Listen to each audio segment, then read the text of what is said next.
Agnisara Kriya, cleansing with the essence of fire. It is used as a preparatory practice for Uddiyana Bandha and Nauli. This Kriya is an excellent practice to strengthen and develop control over the abdominal muscles and the diaphragm. Agnisara Kriya should be practiced on an empty stomach, preferably in the early morning before breakfast, and ideally after the bowels have been emptied. For beginners, practice in a standing position. Regular practitioners can practice Agnisara Kriya in Padmasana. Begin in a standing position. When you exhale, lean the body forward and place your hands on your thighs. Gently push down onto your thighs with the hands to straighten the elbows.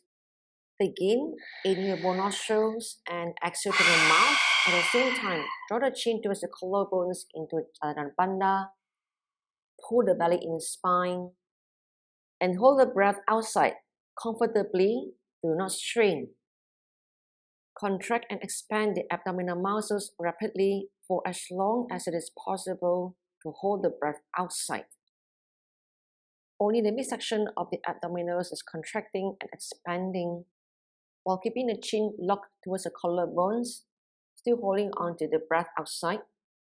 Keep pushing down on the thighs with the hands.